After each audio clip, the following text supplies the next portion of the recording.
As the sun rose on this 14th day of the lunar calendar in Maralal, it brought forth a new dawn for the Samburu. The pre-initiation of a new age set of boys into Moranhood. Na sisi mwezi yetu ya kufungulia mambo yote ni mwezi mweupe tu. Ndio tunafanyanga nai masherehe yetu yote ya vijana, ya wasichana. Kila sherehe yetu hatuwezi fanya bila kama hakuna mwezi. Mpaka tujue tu mwezi umeonekana, tunahesabu mwezi siku fulani 4 2 mpaka ifike ile siku nataikana. Held every 15 years, the ceremony known as Mayan Enengre is a milestone in the Samburu tradition preceding the circumcision ceremony to be held in August. On this day, close to 300 Samburu boys from the Masula clan of the Black Cow moiety converted Lolokuria's homestead at Ngilai village in Samburu East to seek the airless blessing for the tough journey ahead.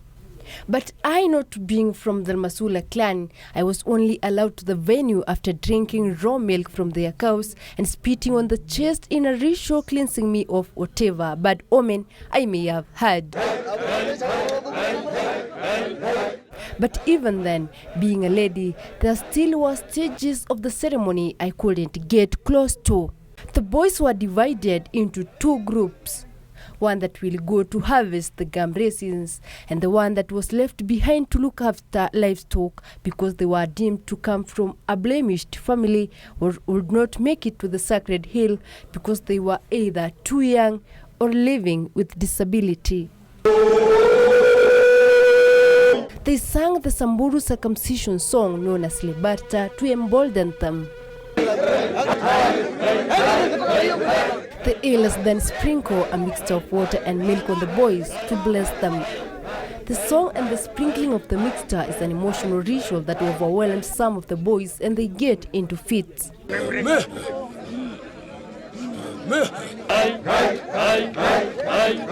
After the blessing ceremony, the boys begin the journey to Lolenyok hill. They trek for 4 days, surviving on water and meat they had carried. It is a test of who is strong enough to be given the mantra of protecting the community. Those who are not strong enough or succumb to thirst or hunger quit the journey. Mimi ni mmoja au vijana wanaenda kutoa bolgam. Kwa njiani tumepata shida ya kiu, shida ya maji. Ningia pale naitwa Alkerei. Watu wengi sana walikunywa maji wakasimia tu, tukamwagia maji.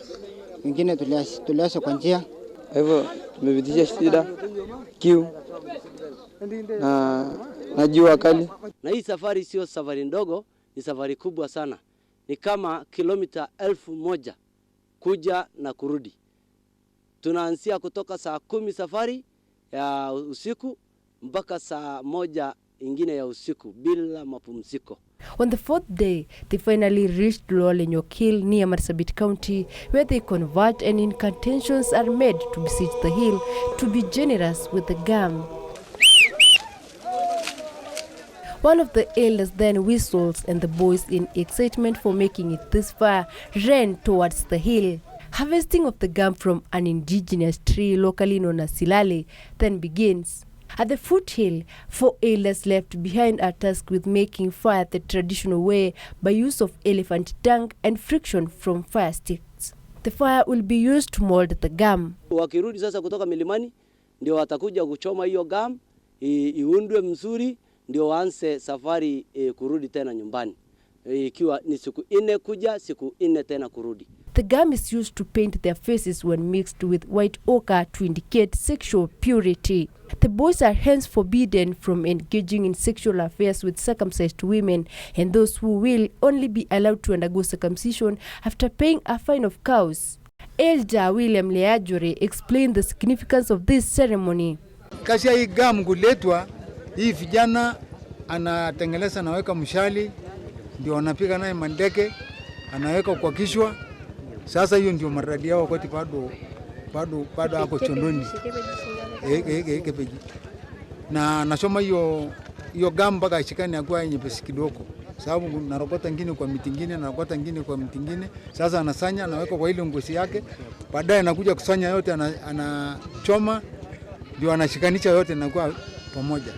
The successful initiates now look forward to the circumcision ceremony in August, with pride having braved the test that would have subjected them to another 15 years of waiting had they failed. Hao ni majeshi ya Samburu, sababu hatuna majeshi ngine anatulinda isipokuwa hawa. Sasa jeshi ya pili ni ile jeshi ya serikali, lakini jeshi yetu Samburu ni hawa Warani.